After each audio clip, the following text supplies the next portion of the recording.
ನಗರದ ಎಲ್ಲ ರಸ್ತೆಗಳಲ್ಲಿ ಬ್ರೇಕಿಂಗ್ ಲೈನ್, ಬ್ರೇಕಿಂಗ್ ಹಂಪ್ ಹಾಗೂ ಸರ್ಕಲ್ನಲ್ಲಿ ಸಂಚಾರಿ ಪೊಲೀಸ್ ನೇಮಿಸಿ ರಸ್ತೆ ಅಪಘಾತ ತಡೆಯಬೇಕು ಎಂದು ಆಲ್ ಇಂಡಿಯಾ ದಲಿತ ಸೇನೆ ಮುಖಂಡರು ಜಿಲ್ಲಾಧಿಕಾರಿಗಳಿಗೆ ಮನವಿ ಸಲ್ಲಿಸಿ ಒತ್ತಾಯಿಸಿದೆ.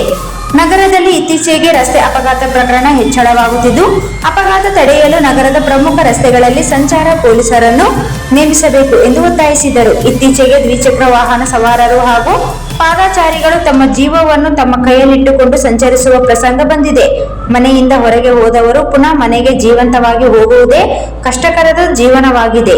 ಇತ್ತೀಚೆಗೆ ರಾಯಚೂರು ನಗರದ ಬಸವೇಶ್ವರ ವೃತ್ತ, ಸ್ಟೇಷನ್ ರಸ್ತೆ, ಜಗಜೀವನ್ ವೃತ್ತ, ಡಾಕ್ಟರ್ ಬಿ.ಆರ್. ಅಂಬೇಡ್ಕರ್ ವೃತ್ತ, ಬಸ್ ನಿಲ್ದಾಣ ವೃತ್ತ, ಆರ್ಟಿಒ ವೃತ್ತ, ಆಶಾಪುರ್ ಕ್ರಾಸ್ ರಸ್ತೆ, ಸಿದ್ದರಾಮೇಶ್ವರ ವೃತ್ತ, ತಹಸೀಲ್ದಾರ್ ಕಾರ್ಯಾಲಯದ ವೃತ್ತ, ತೀನ್ ಕಂದಿಲ್ ರಸ್ತೆ, ಜಗಜ್ಜೀವನ್ ವೃತ್ತ, ಭಗವಂತ್ ಸಿಂಗ್ ವೃತ್ತ, ಚೆಟ್ಟಿಬಾವಿ ಸರ್ಕಿಲ್ ವೃತ್ತ, ಈ ಎಲ್ಲಾ ವೃತ್ತಗಳಲ್ಲಿ ರಸ್ತೆ ಸಂಚಾರಿ ಪೊಲೀಸರನ್ನು ನೇಮಕಗೊಳಿಸಬೇಕು ಹಾಗೂ ಎಲ್ಲಾ ವೃತ್ತಗಳಲ್ಲಿ ಬ್ರೇಕ್ ಲೈನ್ ಹಾಕಬೇಕು, ಬ್ರೇಕಿಂಗ್ ಲೈಟ್ಗಳನ್ನು ಹಾಗೂ ಬೀದಿ ದೀಪ ಅಳವಡಿಸಬೇಕು ಎಂದು ಆಗ್ರಹಿಸಲಾಯಿತು. ಈ ಸಂದರ್ಭದಲ್ಲಿ ಸಂಘದ ಜಿಲ್ಲಾಧ್ಯಕ್ಷ ಟಿ. ಲಕ್ಷ್ಮಿ, ಸಮಾಜ ಸೇವಕ M. Bharath Kumar, Mareppa railway, Mahadevappa, Goud, T.